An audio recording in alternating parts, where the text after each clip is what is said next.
This will be an interactive workshop. So we just ask when you unmute to speak, just be sure background noise is controlled. But we do want to hear from everyone today, and we do want this to be an engaging event. We are happy to host Advocacy Q Plus's first advocacy workshop surrounding how to use your voice to be an effective advocate in a democratic republic. I'd like to welcome everyone to this workshop. Thank you for being here. This is such an incredible and important thing to understand and to pull together and do as a community. We, as Advocacy Q Plus, are a scientific research to action organization seeking to use scientific evidence to create a more just world. We are nonpartisan as a disclaimer, and we do not seek change in political candidates. Advocacy Q Plus seeks to create more knowledgeable communities that are capable of sharing evidence-based information with legislators. So why does advocacy matter? Personal advocacy bridges the gap between citizens and their legislators. This ensures diverse perspectives are considered in policymaking, which helps influence policy. This makes legislators aware of pressing community issues and pushes for evidence-based solutions to ongoing societal challenges. This ultimately helps influence protections and expands rights for individuals and communities. Many civil rights policies have been shaped by advocacy in the past, and we will actually touch on one of these specific examples in this workshop. Regular engagement from you as citizens of this democratic republic helps hold legislators accountable for the decisions they're making. Holding elected officials accountable helps remind them that their votes impact real human lives and that engagement ensures representatives fulfill their campaign promises properly and ethically. This helps ultimately strengthen our entire civil engagement platform that America functions under. The more humans that engage in advocacy, the healthier a democracy can be. By pulling together as communities and sharing information, we can mobilize collective influence in holding legislators fully accountable. To understand how to do this, why our voice matters, we need to really define what a democratic republic truly is, since the founding basis of the American government. A democratic republic is a form of government in which the people elect representatives to create and enforce laws on their behalf. It combines two specific principles: a democracy where people use their voices and votes, and republicanism, which ensures that governance is conducted through elected officials rather than directly by the citizens. A true democracy, by definition, would be one where all citizens of that democracy engage in voting on every single issue that passes through locally, state, and federally. There would be no elected representatives in front of individual humans and decisions being made with the country. So a democratic republic is a system that helps balance majority rule with the protections of individual rights and minority interests. So it's important to understand the roles of these elected officials. Elected officials at the local, state, and federal level are responsible for drafting, debating, and passing laws that govern society. They are responsible for responding to the needs and concerns of their constituents. They are also responsible for allocating public funds, resources to essential services, and they uphold the Constitution and protect individual citizens' rights, which is why each one of our civic voices matters so much. Elected officials rely on expert testimony, public input, which is where our individual voices come in, and data-driven research to inform policy decisions, which is where Advocacy Q Plus's scientific efforts and publications come in. Without citizen engagement, policies are shaped only by lobbyists, political parties, and special interest groups. Though there are good actor lobbyists. This is not the way a democratic republic should fully function. Our voices and our voices being used are essential to keeping the system on track and accountable. So, how do citizens advocate to influence legislative decisions? This happens by educating your legislators. Apply public pressures through constant advocacy by continually reaching out to your legislators. Share your personal stories and evidence with these legislators. This helps hold the representatives accountable. Do this by using your vote at the local, state, and federal level, by holding public forums with other community members who share similar civic interests, and directly communicate with your legislators surrounding these civic interests. So I said this was going to be an interactive workshop, and I have not followed through with that so far. So I'd like to turn this around to the audience real quick and ask a few questions before we move forward. I know I've covered a lot and I've covered it quickly, so I just want to be sure we're all on the same page. Would anyone like to take a shot at answering what is a democratic republic? Sure, I'll jump in. So, this is really the understanding that our representatives are public servants for us to make sure that they're voting in according to the people, right? Yes, it is. Would anyone else like to jump in and contribute? You can throw an answer in chat or feel free to unmute. Yes, Alyssa, that's exactly correct. A democratic republic is where public servants represent our overall interests so that as citizens of that democratic republic, we're not being bogged down in our daily lives by voting on every single bill that passes through local, state, and federal levels. I'd like to now ask another question. Who should you advocate to? So, this should be your local representatives based on where you live. Correct. Yes. And we will touch on how to actually identify those individuals in this workshop. Finally, before we move on, why does advocacy matter? I'm just a chatty Cathy today, so I'll jump in as well here. Advocacy matters because these representatives are not going to know how their people feel and where our values are and where we need to stress importance and support if we're not communicating that. Yes, exactly. They, if, if we don't advocate, our legislators can't understand what's actually happening inside communities that they're not a part of. This brings in this brings up the idea that each one of our individual voices is incredibly powerful. To give a specific example of this, so that we can use it as a measure ourselves in our individual lives to create advocacy and change, I'd like to talk about the Americans with Disability Act, ADA, that was signed into effect in 1990. This was made possible through individual human advocacy. Individual humans, including those differently abled, formed communities with activists, advocacy groups, and they fought for legal protections against discrimination. None of this would have happened without individual civic engagement. So that we can model this effectively, let's review what these key elements of their advocacy efforts were that made them successful. They utilized community mobilization.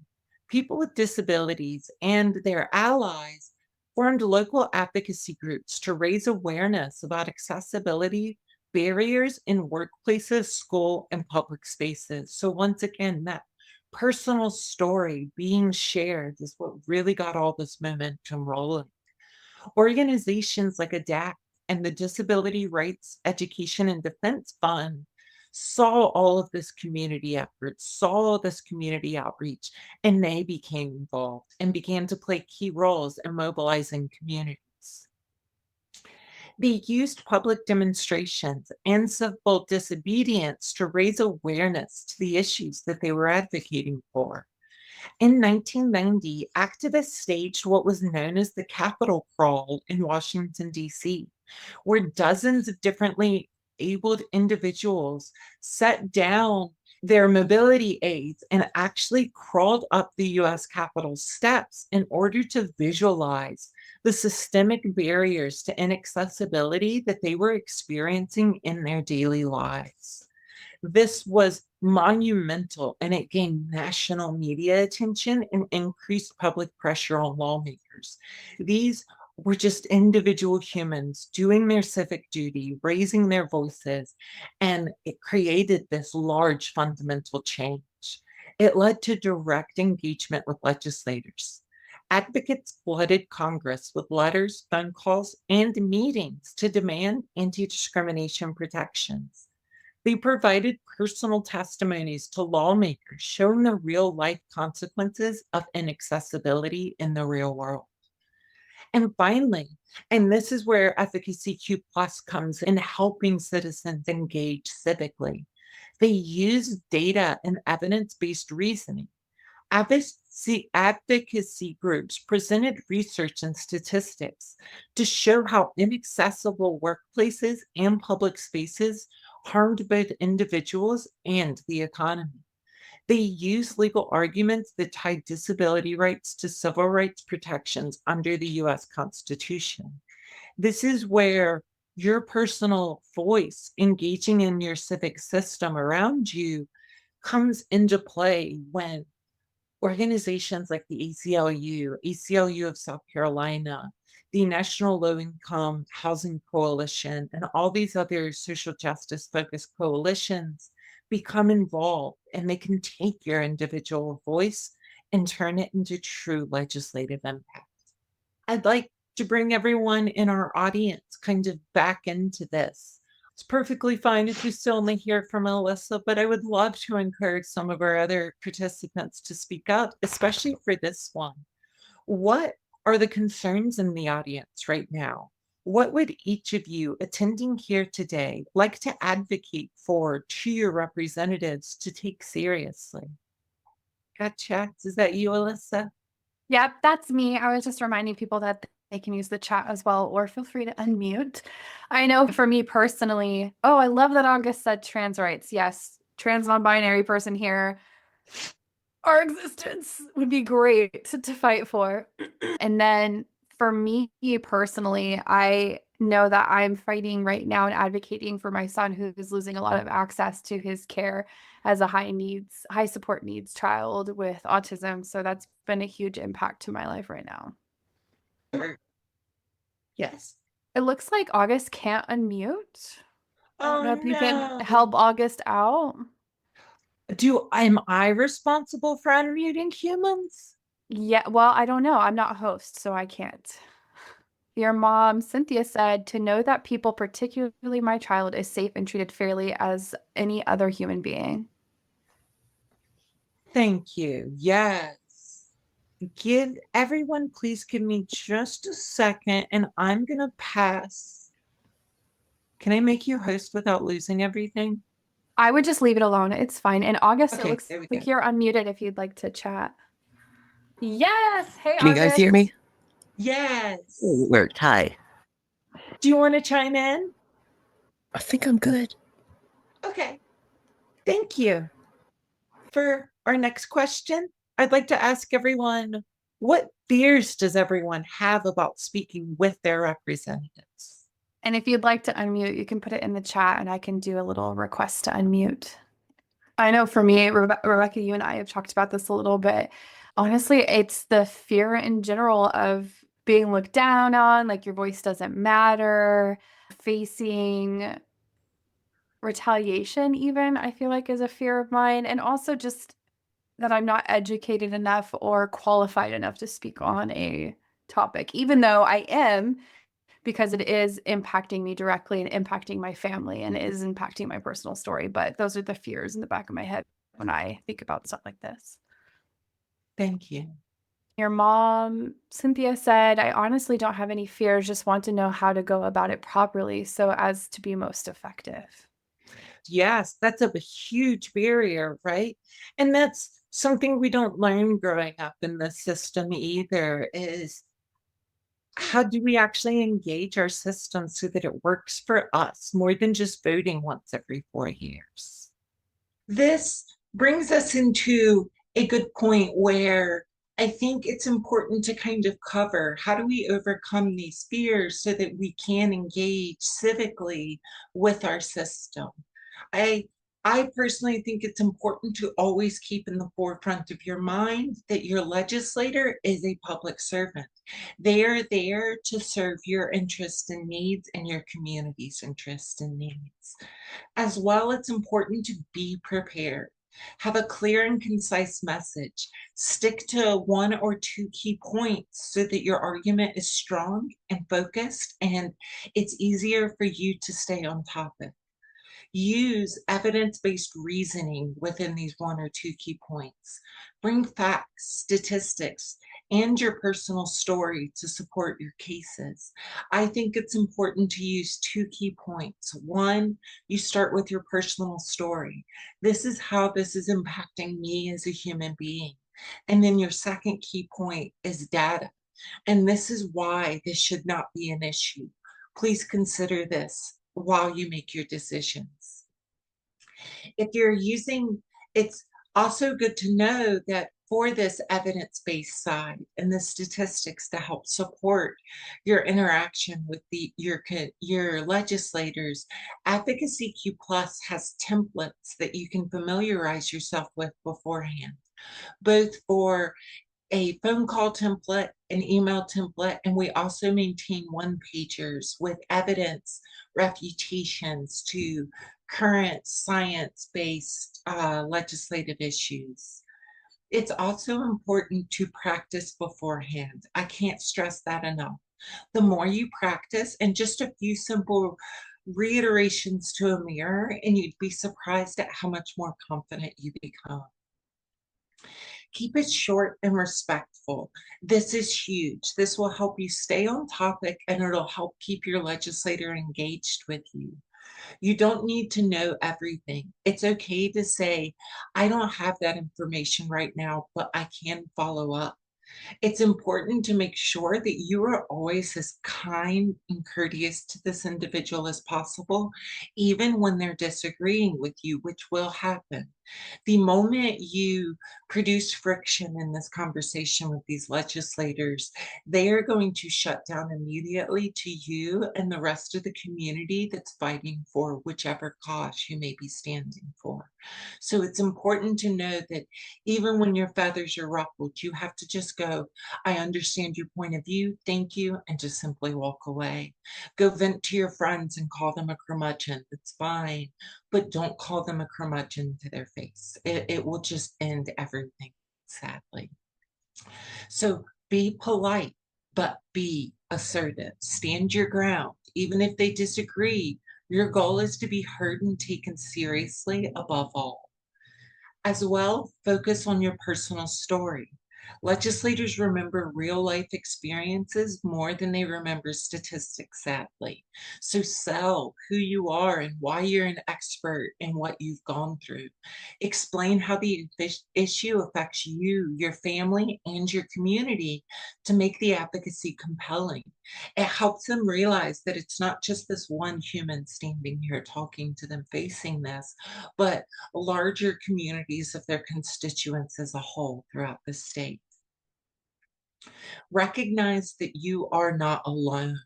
I can't stress that enough because no matter what issue you're facing, there are others out there facing it too, and we all want to see them resolved. Advocacy groups, community organizations, and fellow citizens do stand behind you. If possible, attend meetings with others or arrange for an advocacy day where multiple constituents speak on an issue. And we'll kind of get into pieces of how that occurs as we move through the workshop. Always, always reframe the conversation inside of yourself. Instead of thinking, I have to convince them, think, I am providing valuable information that they need to make informed decisions. You are an expert on your own experience and what you and your community are going through. So your voice matters greatly. Finally, follow up and stay engaged. If you don't get an immediate answer, which if you're calling over the phone, you probably won't. You probably will go to voicemail. Send a follow-up email or a phone call a few days later. Advocacy is an ongoing process, and persistence leads to change, as we've seen in our earlier example with the ADA. So now I'd like to move into the part of the workshop where we're going to start getting a bit interactive again. First, I'm going to explain how do we find our state and federal legislators. I would like each of you in this workshop to follow along with this link to actually find who your current legislators are so that we can use that in our role-playing exercise as we move on. So South Carolina state legislators can be found in the SC State House Gov website. You simply go to the Find Your Legislators tab and then enter your home address. And this will retrieve the names and contact information of your state house and Senate representatives, allowing you to call them, submit a contact form on the website, or to email them if their email is provided. I'd now like each of you attending the workshop to follow this link. Use the Find Your Legislators tab and actually identify this information and drop it into the chat for us. Because like I said, this will be helpful as we move into our role play.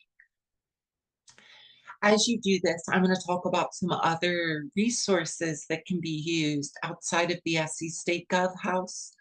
You can identify your federal legislators through the congress.gov, going to the members and then the Find Your Members tabs. All you have to do is enter your zip code, and this will allow you to retrieve your list of federal legislators and their contact information. As well, you can get a little more specific into the directories. You can go to the scstatehouse.gov and find the actual House of Representative directory, same with the Senate directory. And you can do this on a federal level as well using senate.gov and house.gov to find your federal level Senate and House Representative members. It's important to understand the best method to communicate. This was kind of brought up earlier in the workshop as well, where it's like, okay, I get I need to voice my opinion, but how do I do that? Phone calls are oftentimes the most effective for urgent issues. They are identified and interacted with before emails, just due to how administration and office, the way office proceedings occur. You can call the local district office of Washington, D.C., their office, as well as other federal officials and your state officials. When you do this, it's most likely that you're going to get a voicemail. This is where Advocacy Q Plus and other affiliate phone templates such as ACLU of South Carolina and the National Low Income Housing Coalition come in, where they maintain phone call templates for specific issues so that you can quickly and concisely leave a short and issue-focused voicemail for these individuals. Email and online contact forms are also your second most effective way to address these individuals. Many legislators prefer online contact forms over direct emails, and if this is the case, they will have that contact form on their state house or federal house website when you seek out their contact information. State legislators typically have email addresses that are listed on the South Carolina State House website, and you can email them directly from these emails. And Advocacy Q Plus, as well as the ACLU of South Carolina and other coalitions, often maintain templates that you can send to make this email blasting easier, more heard, and more efficient. Clearly state who you are, where you live, and the issue you are addressing. In-person meetings are the final and important step to all of this, but in-person meetings are hard to obtain and they're not as common.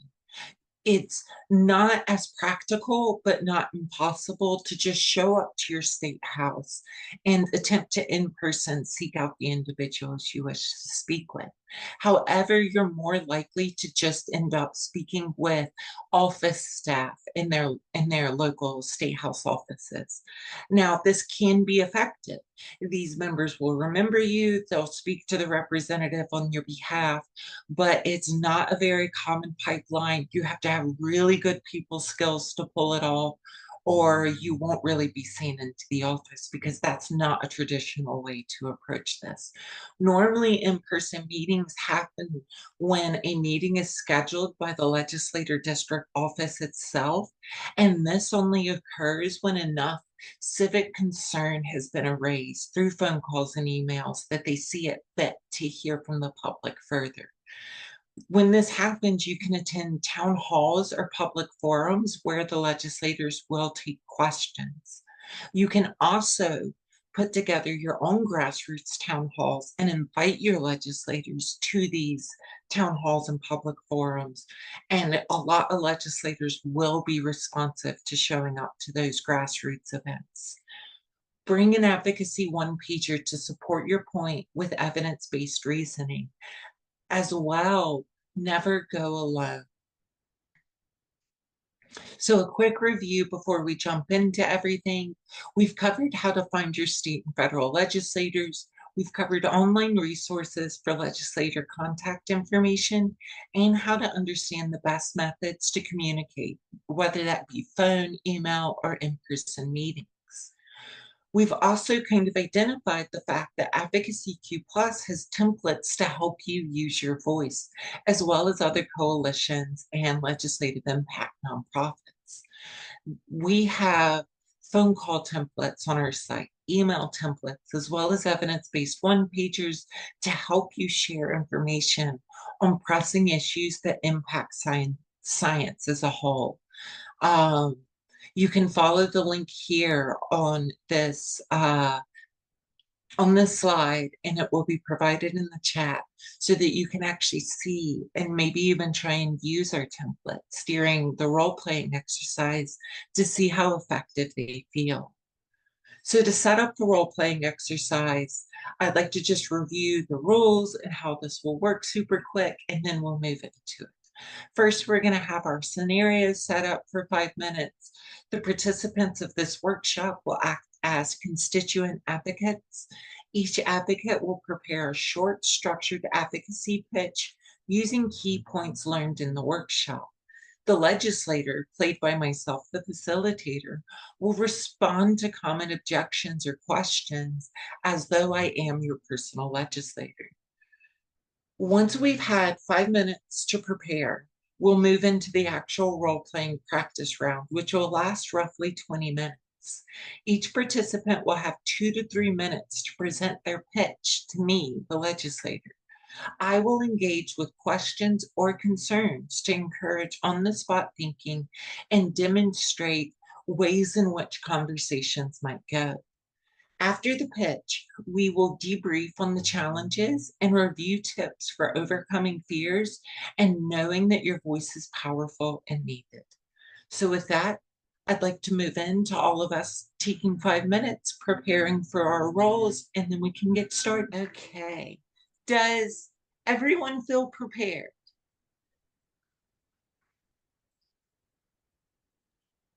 I am. I just finished putting mine together. And also, August said, "Hi, Twix." I saw her pop up in the corner of your screen. Yes, come here, baby. She was, yep, Here she is. you should display the cradle. Display the cradle. It's so cute. This cradle? Yes. Twix is such a sweetie pie. She my baby. Okay. I'm feeling that we may all be ready, so let's do this. It's time to pitch. Use the raise hand reaction, and I will call on you as though I am Lindsey Graham answering the phone.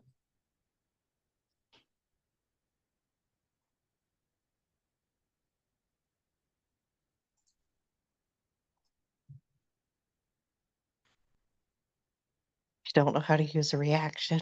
Yeah, the reactions are being weird. It's okay if you're ready and already Oh, unmuted. if the reactions are being weird, then just jump in. Let's go.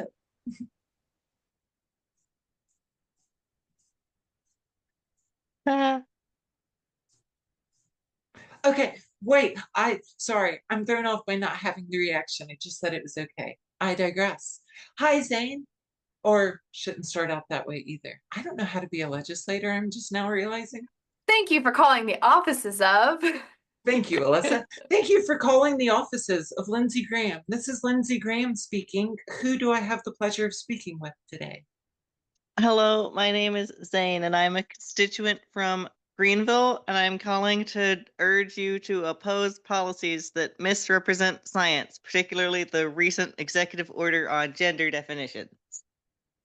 Can I ask you, Zane, or I first would like to start with saying thank you, Zane, for allowing your voice to be heard as a representative of the state of South Carolina. I think it's important that voices be heard.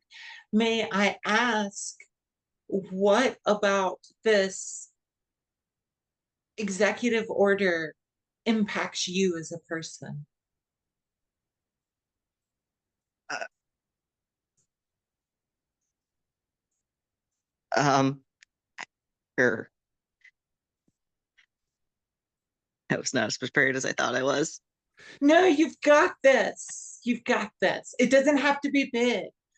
So for moments like this, when they rebuttal with something that's like, okay, well, tell me, how does this impact you personally? It doesn't need to be this groundbreaking thing. It can be, well, I'm a trans individual in this state. And as laws like this start passing through, it prohibits my access as a citizen to access services that everyone else in the state has access to. And I don't find that fair.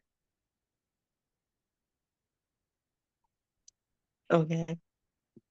Um, as a trans citizen in South Carolina, laws like this impact my ability to access things that other citizens in South Carolina get to access, and that is not fair.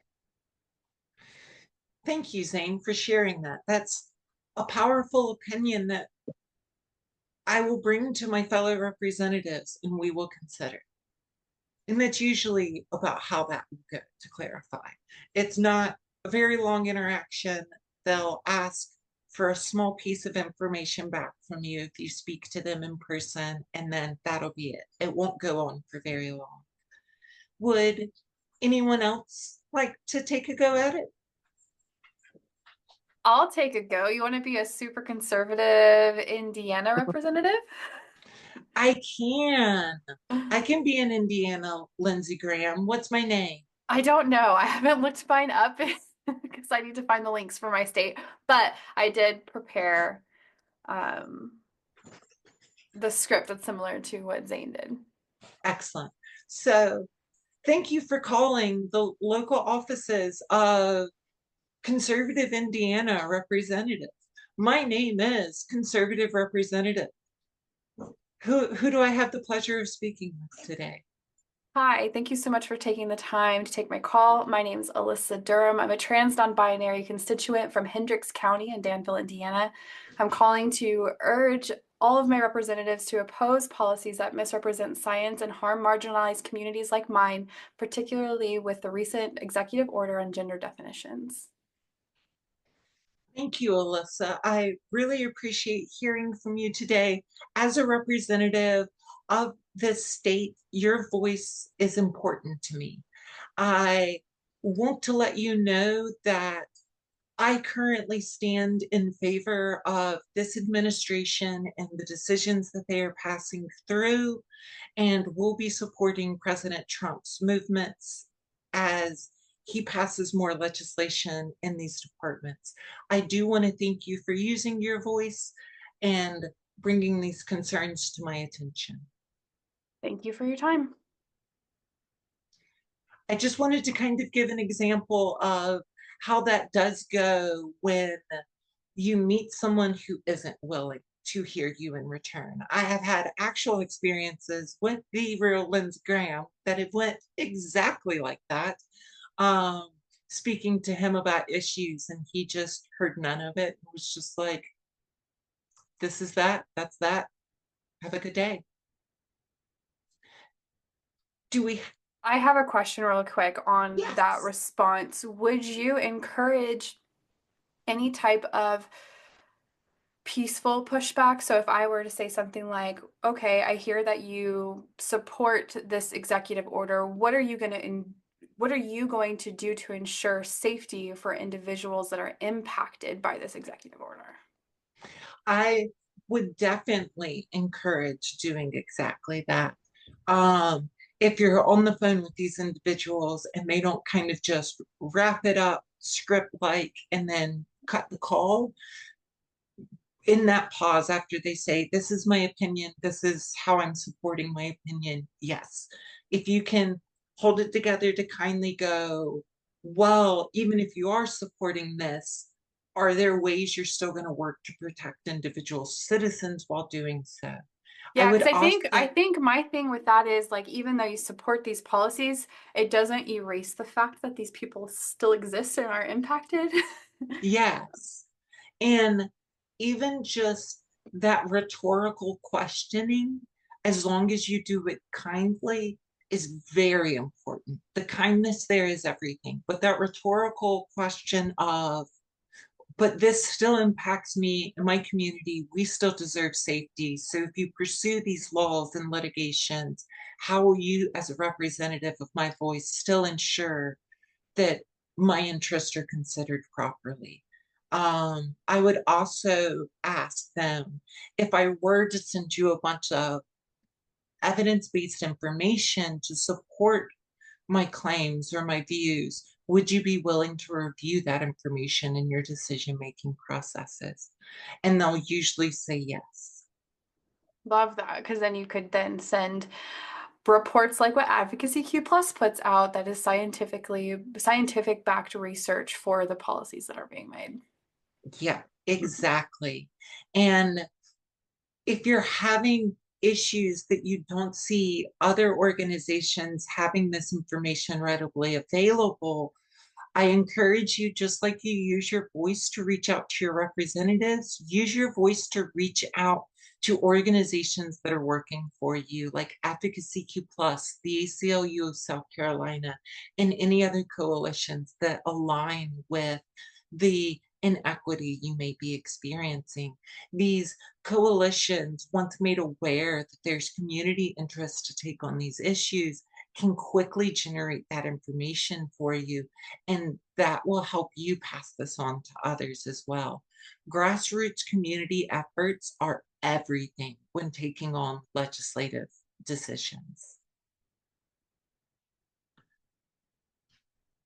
I'd like to give a chance for August and Cynthia to go if they may be interested. Please do not feel obligated, but I just want to make sure everyone's voice absolutely has a chance to be heard. Even if you just want to put in the chat that you're all good so we know, that'd be great. Yeah. Ooh, we got a big chat from August. Would it be too confrontational to, in the scenario we're role playing, ask for justification of why the representative is making decisions in opposition to scientific evidence regarding the subject you're calling about? No, I don't think that would be bad at all, especially with the way you phrased it specifically.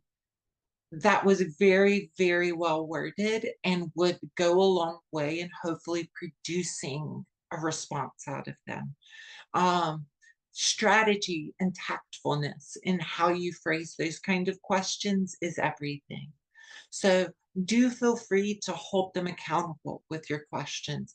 Just stay away from attacking them as a person. Don't go after their morals. Don't say, how dare you? Don't, who do you think you are then? Don't, oh, well, you're just a monster, and, you know, any other rhetoric that may be able to be launched back. Just be kind and go, Okay, I see your viewpoint. Do you mind please giving me a little more detail why this is what you just support? Like you said, August, despite the fact that there's evidence against it.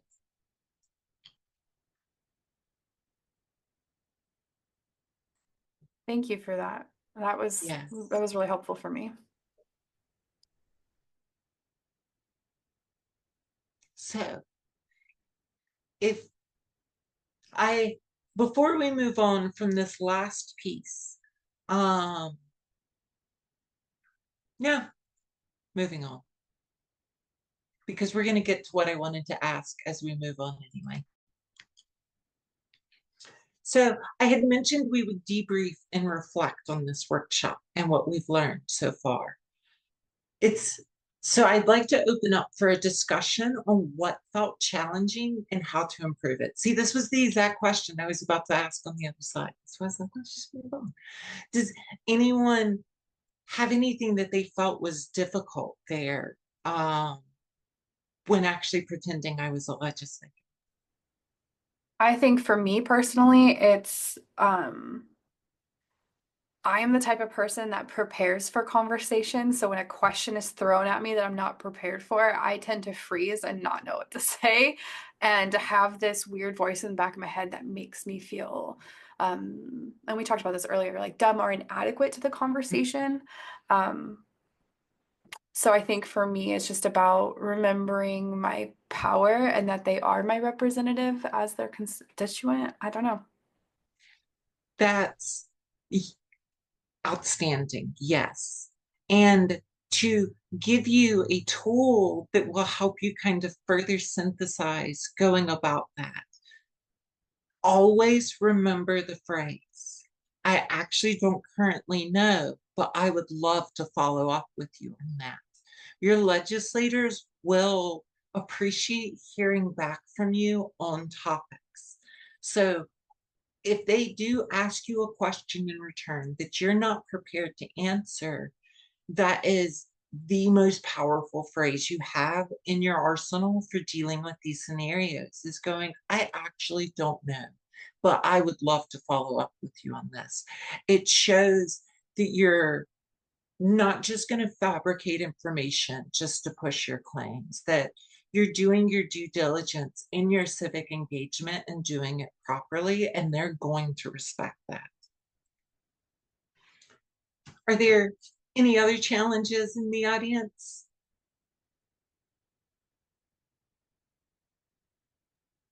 It's not a challenge, but I do have a question. You had mentioned earlier that you find phone calls better for urgent topics.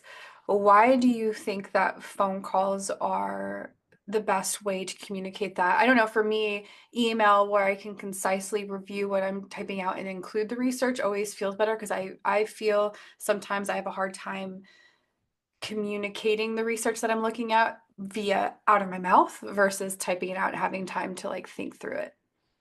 Yeah, no, totally relatable. Phone call voicemails just get addressed more quickly at the end of the day from an office administration standpoint. Um, those quick blast emails and contact forms have a few days slower, in my experience, response window than do voice calls. And that it's just an administrative function for how the offices prioritize addressing contact. To your point of that email feels so much easier to send, you can type yourself out a template as though you would an email. Think of the fact that what you're going to say on the voicemail is going to be just like an email. Here's my name, here's my contact information, here's my tiny paragraph of what I think you need to know. Please call me back. And then as well, using our templates like that are maintained on our website make that easier. And once again, the ACLU and all these other organizations also have templates that do make this easier. I've been there before where I just don't know exactly what to say on a voicemail to, and I'm looking at an ACLU template and I'm just like, blah, blah, blah, blah, blah. Oh, that made that so simple. Having something to read is definitely beneficial. I think for me, voicemails are fine just because I don't have anybody asking those impromptu questions. Um, it's the off chance that someone answers, or I would like to get to the point where I feel confident enough to physically go to my representative and seek that conversation out, because I do think seeing human beings in person and how it's impacting them is important, but it's also terrifying. Valid. And to further your point, the barrier to there's a bit more of a barrier there than there is to phone calling and emailing. So it's not traditional for a citizen to just go up to the state house and just walk in and go, "Hi, I'd like to speak to Lindsey Graham today." Um, Maybe at best, you can achieve some things this way. The impromptu, in person, unscheduled, "Hi, you're going to hear my voice show up." Once again, kindness, smiles, patience are key here. But more often than not, you're going to end up speaking and interacting with members of their office and not the direct legislator themselves that day. That can have power. Those individuals usually will pass on that message for you. It shows more urgency. Just, I don't want to mislead that and think so that people think you can just kind of go up and just show up on Lindsey Graham's front door and talk to him. However, enough civic engagement around an issue, enough phone calls, enough emails, and legislators will schedule public forums to hear from the public. And this is when you get your chance, usually, as an individual citizen, to use your voice. This happens in two ways. House of Representatives will have a forum where they just hear from individuals and usually don't respond. And then once the bill passes through the House of Representatives and it's in the Senate, then you can approach your senators on the Senate floor, or the hallway technically outside the Senate floor, and request speaking to them as they actually vote on these bills. And they will step out of the Senate floor and hear you face to face. Both of these are when having that one pager becomes essential. Being able to pass off that information is everything. Do you think in that situation that you just outlined, it would be beneficial to have like a printout of the email of like, hey, I want to talk to you about this. Here's a physical paper that also has it, just so you have it for reference? Yes, that definitely could and should be advised. Don't hand them packets, but 2 or 3 pages, especially if each page is its own individual synopsis, an easy to read synopsis. Excellent. So now, as we kind of wrap all of this up, I'd like to review tips for overcoming fear and handling tough questions, and then end with encouraging us to use our voices in real advocacy settings after this workshop. So the key takeaways are: there is nothing to fear in using your voice. Your legislator is a public servant. You just need to be prepared and practice, practice, practice. Keep it short, respectful, and speak about your personal story. No, you are not alone. There is so much community standing behind you. Stay engaged and follow up with these legislators as well. I have another question. Go for it, please. So, in those instances where things are being voted on and in the process where you're getting that in person, or the opportunities to actually speak with them directly, in those instances, do you think it's beneficial to have, let's say I have a fear because I am a trans person, of going up there alone, maybe having a group of people that have similar views with like one spokesperson? Alyssa, that may be one of the more important pieces of information that can be passed along for in-person meetings, and I can't thank you enough for bringing that up. So The ACLU of South Carolina and all other social justice focused legislative impact and advocacy organizations advise strongly one thing for in-person meetings, and that is show up in a group. Do not go alone. It's just safer. You will feel more confident with numbers, and you're just less likely to experience any bad actors, not the legislators themselves, just other individual citizens that may be there to act as bad actors. So yes, please, please go in groups. I didn't say any of this. I'm so sorry. So stay involved in advocacy efforts. Sign up for newsletters from the ACLU of South Carolina and Advocacy Q Plus, as well as any other coalitions that align with your interests. We've provided 2 links here on the slide, and we'll be following up with those in the chat and in our newsletters as well. In our follow-up email. I'm just full of verbal mistakes today, audience. I apologize. Contact your legislators. In South Carolina, we've seen that this link to the State House website is essential in finding out who these are at a state level. Similar resources exist for finding these individuals at the federal level. And then more resources exist to find specific directories to House of Reps and Senate members, both at a state and federal level. And finally, Advocacy Q Plus, we are going to follow up with an email post-workshop that's going to contain key takeaways from this workshop, an essential link to materials to help you stay engaged and best perform your civic duties to, yes, this democratic republic. And with that, I would like to open up any last questions to the audience. I like how I said that like a question. I don't have a question, but I did want to just give you gratitude. I know that you've put a lot of work into this, and this was really helpful for me as I game plan advocating in my community. Thank you. I really appreciate that, honestly.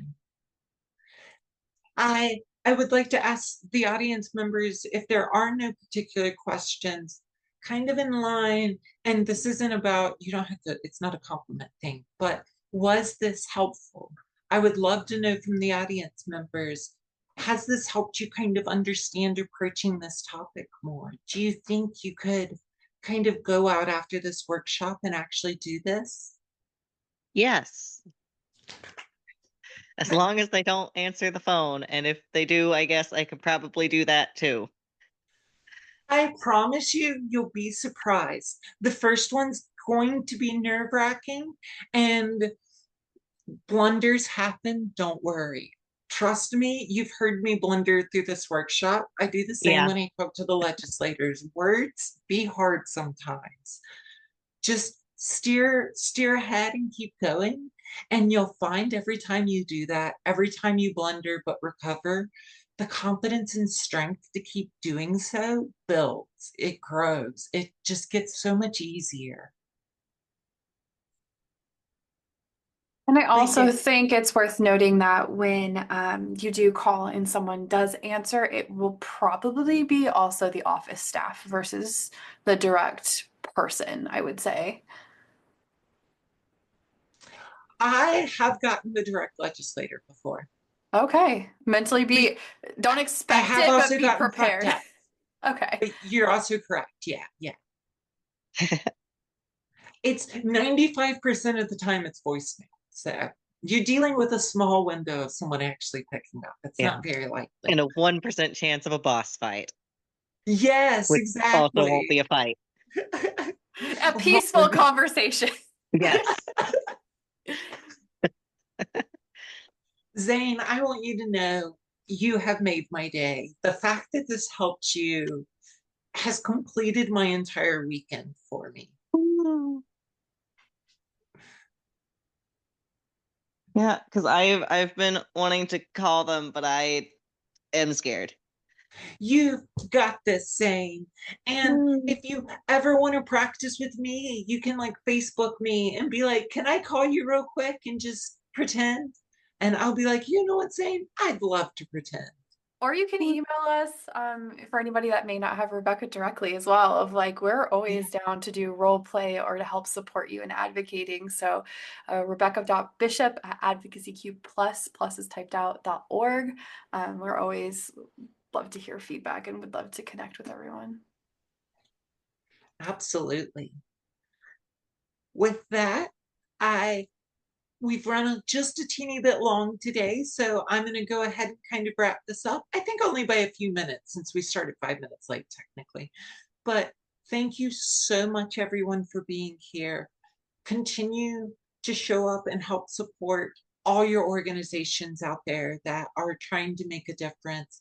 And just please take away from this how powerful your personal voice and story truly are, and that there's help to help you share that voice as well.